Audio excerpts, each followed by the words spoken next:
क्या सचमुच पाकिस्तान का पीओके गिलगिट बाल्टिस्तान या क्या वापस भारत में मिलने वाला है? ये बात सोच के तो अच्छी लगती है, लेकिन क्या ऐसा सचमुच हो सकता है? 2 दिन पहले अभी जो है रिटायर्ड जनरल वीके सिंह का एक स्टेटमेंट आया था, जिसमें कि उन्होंने कहा था कि आप चिंता न करें, बहुत जल्दी ये पीओके गिलगिट बाल्टिस्तान भारत में मिलेगा और ये अपने आप ही होगा। वहाँ के लोग, इनका कहने का मतलब था कि अपने आप ही आके भारत से मिल जाएंगे। अगर उनकी बातों को गहराई से आप देखें तो इस ढंग के स्टेटमेंट्स कुछ दिन पहले पिछले साल राजनाथ सिंह ने भी दिया था, जब उन्होंने शारदा पीठ का जिक्र किया था। और ये बातें चल रही हैं, मैंने इस पे 1-2 वीडियो भी पहले बनाए हैं।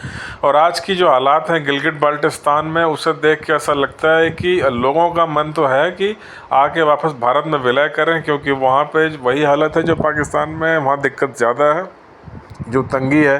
अगर पाकिस्तान में मान के चलिए कोई चीज़ 100 रुपये की है महंगाई में, तो वहाँ 500 रुपये की है, क्योंकि जो भी पहला रिसोर्स बचा खुचा है पाकिस्तान के, वो पंजाब और जो वहाँ के शहर हैं वहाँ जाते हैं, गिलगिट बाल्टिस्तान में उसके बाद पहुँचता है। उसमें भी अगर ऐसा हुआ तो इसमें जो बाल्टिस्तान का इलाका है, जो कि एक शिया बहुल इलाका है, इसके पहले आने की अगर आया तो संभावना ज़्यादा है, क्योंकि यहाँ ये जो बाल्टिस्तान है, ये हमारे कारगिल, जो इंडिया का डिस्ट्रिक्ट है लद्दाख का, कारगिल के सामने पड़ता है, उससे लगता हुआ।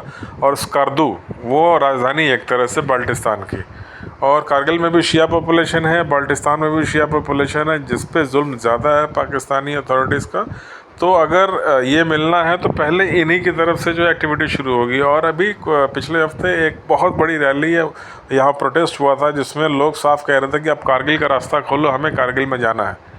तो ये बातें वहाँ पे चल रही हैं। तो इस ढंग से, और गिलगिट हो सकता है, चूँकि वो सुन्नी बहुल इलाका है, वहाँ पे पाकिस्तानी आर्मी की पहुँच ज़्यादा है, उसके लिए बाद में कुछ सोचा जाए। लेकिन पीओके मुजफ्फराबाद बाल्टिस्तान, इसमें जो है असंतोष बहुत अधिक है। और वहाँ के पीओके के प्रधानमंत्री जो सरदार कयूम, जो कि निर्वासित हैं, इंग्लैंड में कहीं रहते हैं, उन्होंने ये भी कहा है कि 20 अक्टूबर के पहले पहले जो है पाकिस्तान पीओके खाली करे। 20 अक्टूबर वो दिन है जब कबायलियों के द्वारा 1947 में इस गिलगिट बाल्टिस्तान एरिया पे कब्जा किया था पाकिस्तान ने। तो क्या ये सब कुछ इतनी जल्दी होने वाला, सुन के तो देख के ऐसा नहीं लगता, क्योंकि वहाँ से पाकिस्तान फ़ौज को डिसलॉज करना पड़ेगा, हटाना पड़ेगा। उसके बिना आप वहाँ पे कब्ज़ा नहीं ले सकते। हाँ, अगर वहाँ के लोग विद्रोह करते हैं, उन्हें हथियारों का सप्लाई भारत की तरफ से, जैसे कि मुक्ति वाहिनी के लिए किया गया था 1971 में, तब ये हो सकता है कि वहाँ के इंटरनल मिलिशिया के साथ लड़ाई में पाकिस्तानी आर्मी कमज़ोर पड़ जाए। उसके बाद कुछ सप्लाई लाइन वगैरह काट के की पोजीशंस पर कब्जा कर ले इंडिया, और जो है विलय हो जाए, वहाँ के लिए सरेंडर कर दे पाकिस्तान के। जैसे कारगिल से पीछे हटे थे, वैसे हम मुजफ्फराबाद या बाल्टिस्तान वगैरह से, स्कार्दू से पीछे हट रहे हैं।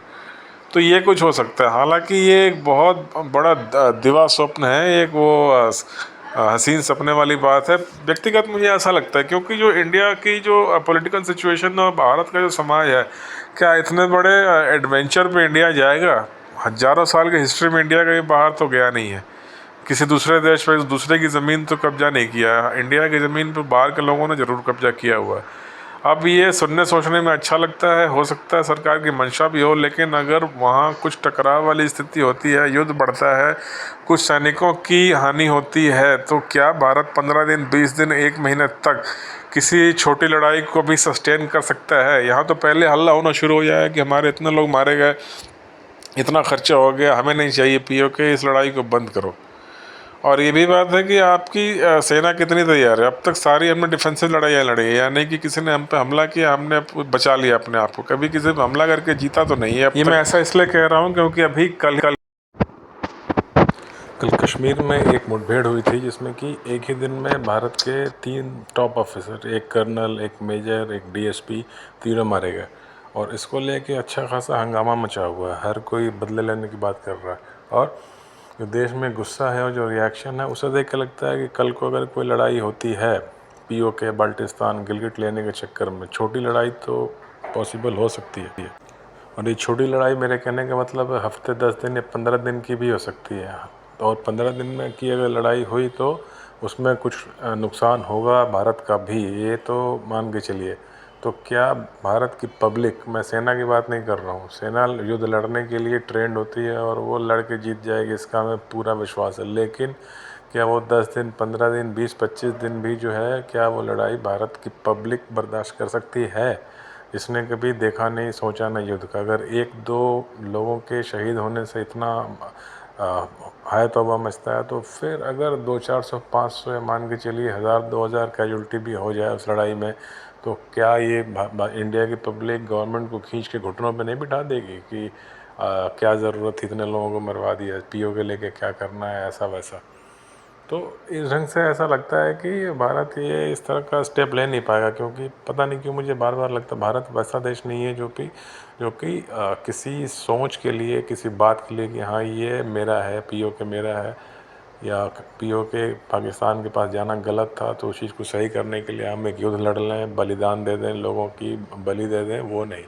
इंडिया में ही चलता, ठीक है यार जो हो गया जाने दो, अब शांति से चैन से लाइफ काटो। तो ऐसे कंट्री में मुझे नहीं लगता है कि कोई गवर्नमेंट रिस्क लेगी इसमें किसी भी युद्ध में जाने का। हाँ, अगर कोई हम पे हमला करता है तो मजबूरी है लड़ना, तो हम लड़के उसे पीछे ढकेल देते हैं, वही हमारी जीत होती है, हम उसमें खुश रहते हैं। तो इसलिए ऐसा लगता है कि ये पीओके और गिलगित बाल्टिस्तान ये एक दिवा स्वप्न है, मतलब सोच है, सुनने कहने में अच्छा लगता है। गवर्नमेंट का एक नैरेटिव है, सैद्धांतिक रूप से मानते हैं कि हाँ ये ऐसा होना चाहिए, लेकिन ज़मीन पर उतर के ऐसा शायद ना कर पाएँ। हालांकि होने में कुछ भी हो सकता है। तो इसमें क्योंकि जनरल वीके सिंह की तरफ से बयान आया, इसलिए थोड़ी चर्चा करनी ज़रूरी थी, क्योंकि वो हल्की बात ऐसे नहीं करते, पूर्व थल सेना अध्यक्ष रह चुके हैं। तो आगे जो भी होगा, अब इसकी तैयारी चल रही होगी, तो कई स्तर पे चल रही होगी और सामने आएगा, और जैसा भी होगा फिर तो इसकी इतने सीक्रेट होते हैं कि ऑब्वियसली कोई बात बाहर ऐसे नहीं आ सकती डिटेल्स इसकी। कि जब अचानक सामने ऐसा कुछ होगा तभी पता लगेगा कि अच्छा ये था। हो सकता है कि हम हफ्ते 10 दिन सोच रहे हैं, जल्दी हो जाए, किस ढंग से गवर्नमेंट ने सोचा है कह नहीं सकते, लेकिन ऐसा साफ लगता है कि वहाँ के लोगों को भारत की तरफ मिला के। अब ये भी है कि एक हम कहते हैं कि माइनॉरिटी मेजॉरिटी हिंदू मुस्लिम वाली बात है, तो अगर 15% जो मुस्लिम पॉपुलेशन उनके साथ अगर कॉन्फ्लिक्ट है या कुछ है, तो एक ये भी बात आती है कि अगर आप पाकिस्तान की पॉपुलेशन ले लेंगे तो फिर क्या इंडिया की इकोनॉमी पे प्रेशर नहीं पड़ेगा, जो यहाँ के लोग हैं वो कहाँ जाएंगे। तो इस तरह की भी बात हो सकती है। ज़रूरी नहीं है कि इंडिया का हर वर्ग स्वागत करे इस बात का कि हाँ हमने पीओके ले लिया। अभी भी मुझे तो लगता है आधे से अधिक लोग ये कहते हैं चलो अच्छा हुआ पाकिस्तान अलग हो गया हमसे, हमारी सरदर्दी कम हुई। बहरहाल जो भी है, ये मुद्दा बार बार ज़ोर से आ रहा है और चुनावी वर्ष है, तो मे भी इसलिए भी ये बातें ज़ोर से उठ रही हैं। आगे जो होगा देखते हैं।